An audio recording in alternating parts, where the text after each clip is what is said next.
بسم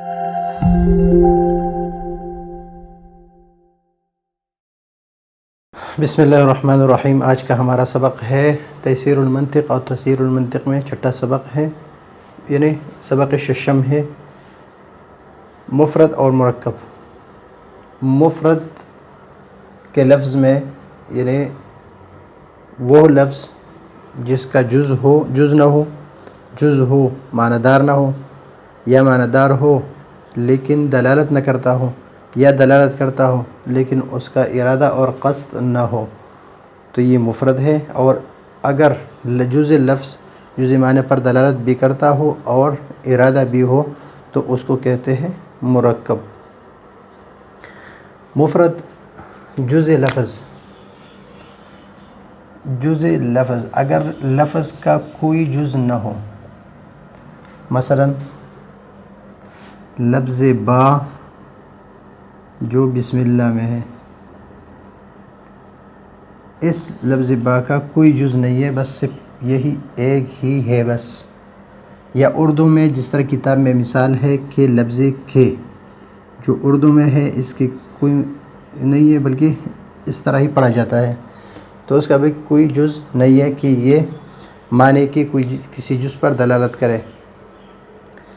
لیکن سب سے پہلے آپ یہ سمجھ لیں کہ لفظ کا جز تو سمجھ میں آ رہا ہے کہ ہم جو الفاظ بولتے ہیں اس کے دو اجزاء ہوتے ہیں، اس میں حروف ہوتے ہیں، وہ حروف جو ہے وہ اس کے اجزاء ہوتے ہیں۔ جز معنی مثلا میرا نام ہے تو یہ لفظ ہے، اور میں معنی ہوں اس لفظ کا۔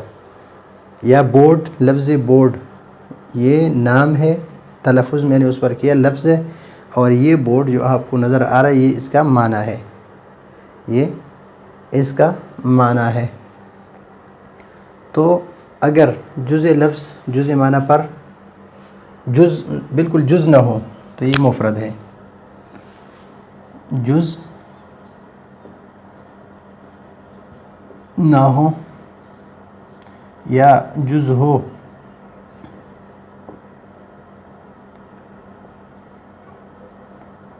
معنی دار نہ ہو، یا جز ہو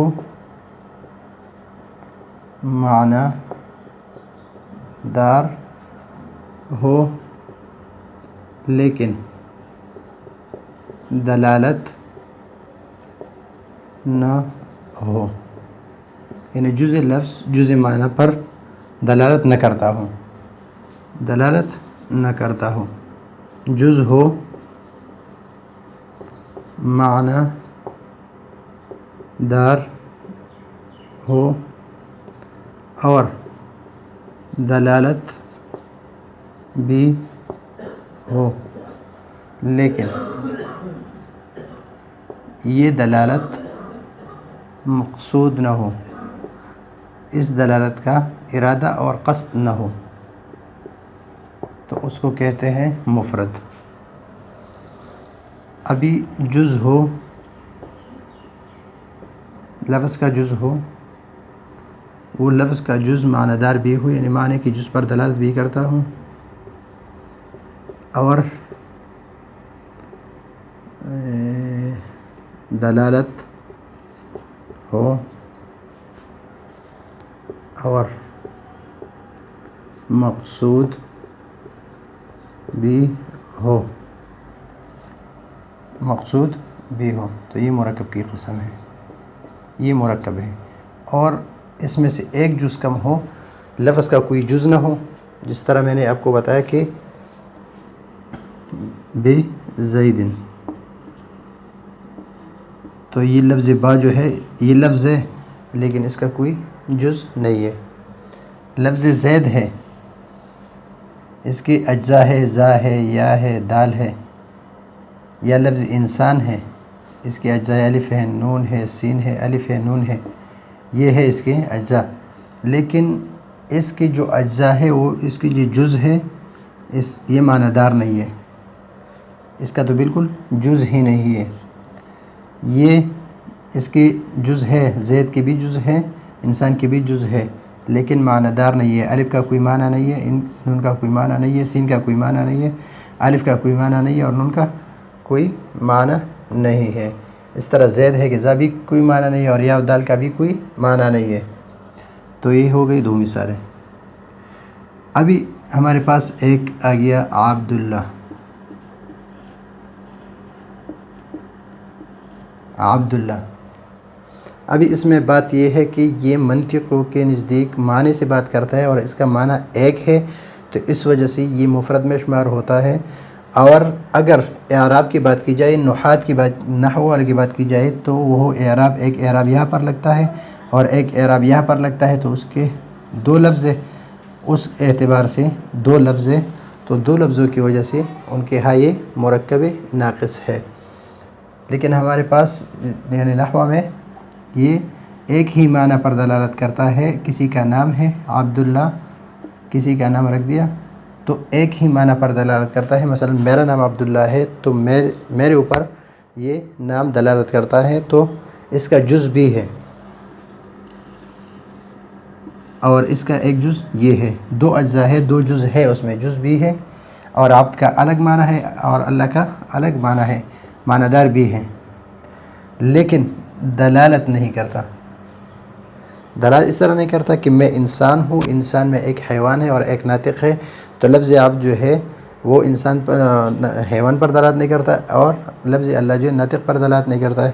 یہ مارکر ہے, مارکر صحیح ہے. مثلا عبداللہ یا کوئی اور نام ہم لکھتے ہیں, جو بھی ہو, لیکن معنی دار جز بھی ہے, معنی دار بھی ہے, لیکن دلالت نہیں ہے کہ عبد جو ہے بندے پر دلالت کرے اور بندے میں لفظ اللہ جو ہے وہ بندے کی کسی اور جز پر دلالت کرے. اس طرح نہیں ہے. جس معنی پر یہ دلالت کرتا ہے اس کے اجزاء پر وہ معنی الگ الگ دلالت نہیں کرتا.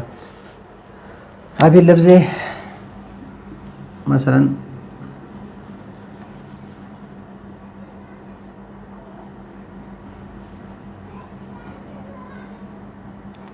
جسم ناطق,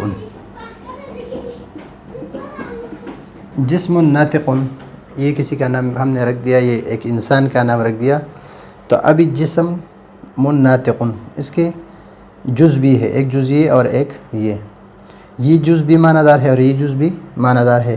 یہ جسم جو ہے انسان کی جسم پر دلالت کرتا ہے اور ناطق اس کی ناطقیت پر دلالت کرتا ہے, لیکن یہاں پر دلالت جو ہے وہ مقصود نہیں ہے, اس سے وہ معنی مراد نہیں, بلکہ اس کو ہم نے کسی کا نام رکھ دیا ہے.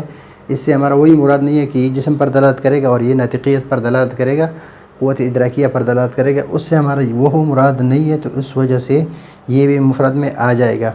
ابھی اگر اس سے ہم اگر دلالت مقصود ہو جائے کہ یہ جسم پر دلالت کرے, ناطق پر دلالت کرے, تو پھر یہ مرکب کی قسم ہو جائے گا.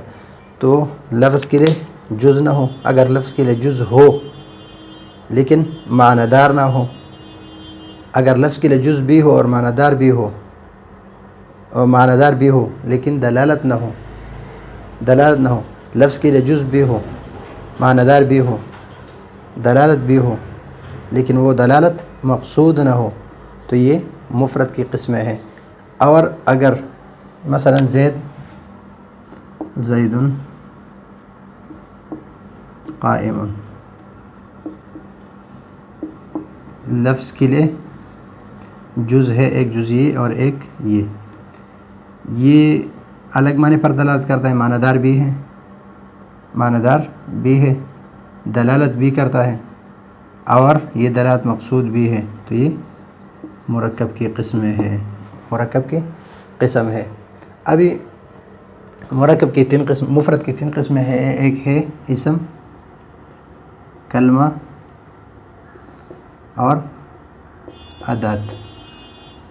اور مرکب کی 2 قسمیں ہیں, تام و ناقص. تام 2 قسم ہیں, خبریہ اور انشائیہ. اسم, جس طرح اسم فعل حرف ہم بیان کرتے ہیں نحو میں, تو منطق میں اسم کلمہ اور ادات ہے.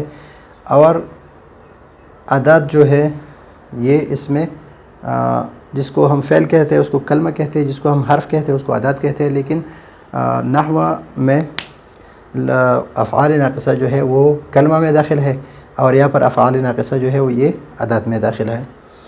اور مرکب تام تو ہم پہلے پڑھ چکے تھے کہ خبریہ اس میں یہ تصدیق ہے، اور باقی جو ہے یہ جتنی بھی ہے یہ اور یہ تصور کی قسمیں ہیں، پہلے ہم بیان کر چکے ہیں۔ تو یہ ہے، اس کو اس لیے بیان کیا کتاب میں یہ نہیں ہے کہ یہ مفرد کی یہ قسم ہے، مرکب کی یہ، لیکن یہ آپ کے مزید تاکہ آپ کو علم ہو کہ اس کی بھی قسمیں ہیں، اور آگے سبق میں آ جائے گی یہ قسمیں۔ سبق آسان ہے، مشکل نہیں ہے، پھر بھی اگر کوئی مسئلہ ہو تو پوچھ سکتے ہیں۔ اگلے سبق کے لیے اجازت چاہتے ہیں۔ اللہ حافظ۔